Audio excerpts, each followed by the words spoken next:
primary objective of Apollo 11 was to complete a national goal set by President John F. Kennedy on May 25, 1961, perform a crewed lunar landing and return to the Earth.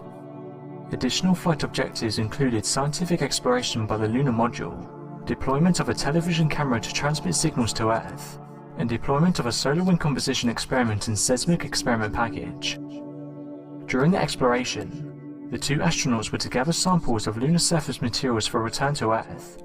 They also were to extensively photograph the lunar terrain, the deployed scientific equipment, the lunar module spacecraft, and each other both with still and motion picture cameras.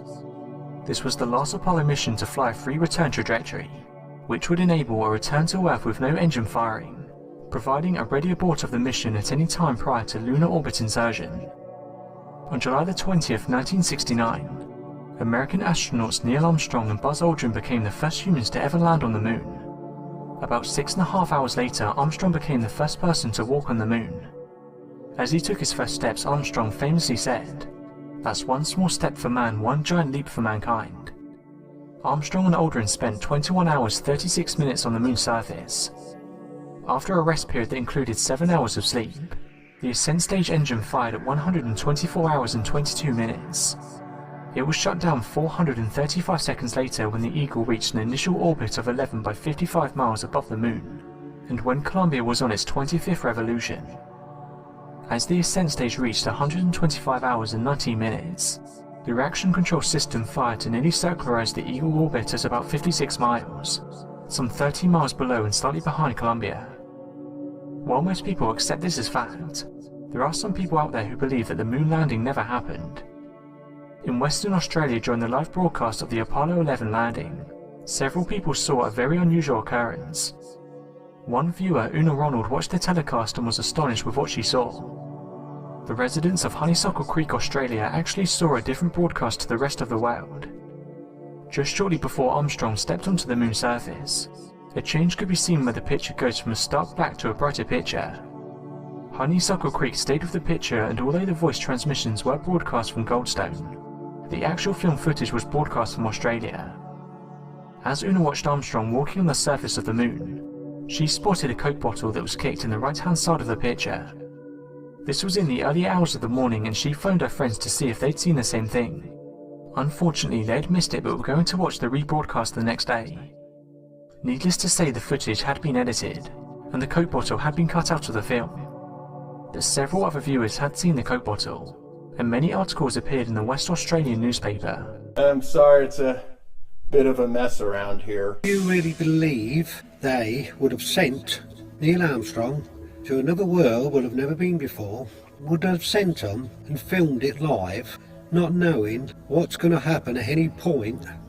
What if they'd fell over and a rock pierced the suit? What would the public have said? Well, we're not going to support this no more. There wouldn't have been no NASA left, would there? Because nobody would have supported their little regime. First thing I would have done, and what any logical person would have done when you're coming down the ladder on the Moon, the first thing you would have thought they would have looked up at the Earth or wherever it was and pointed, and at least waved. I know nobody's going to see you, but you would have waved. It's a natural thing to do. Don't just go on there and jump about and act like silly fools, and it's all done in slow motion.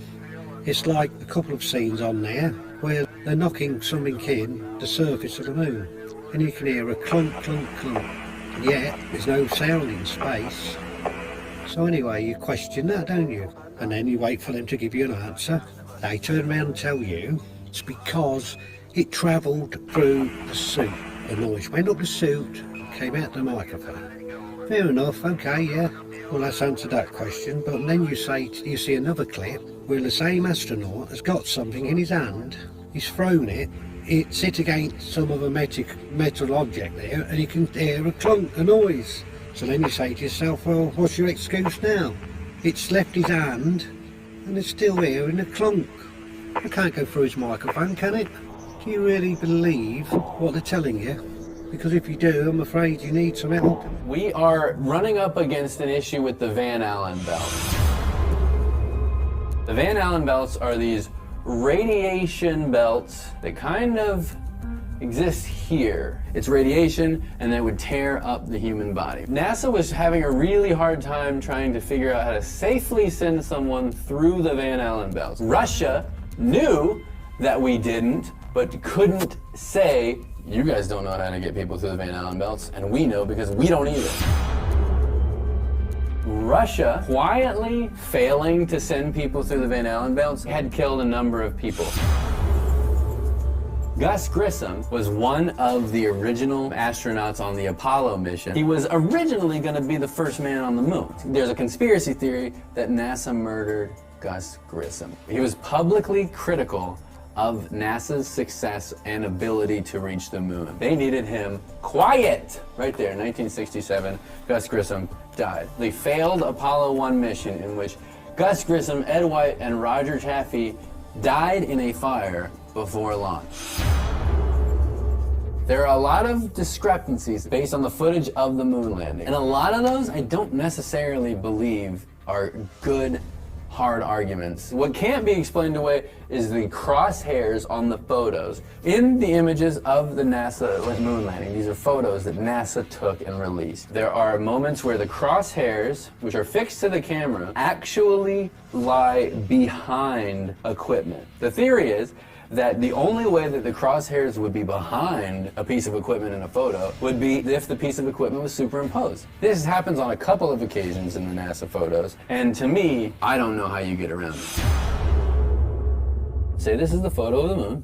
We got the rocks and the moon here. Let's say the sun is over here, right? Well, we got shadows naturally this way, but in some occasions, there are shadows competing. This would suggest another light source over here, sending the shadow this way. If you're on the moon, there wouldn't be two light sources, there would only be the one, the sun. The lack of artifacts.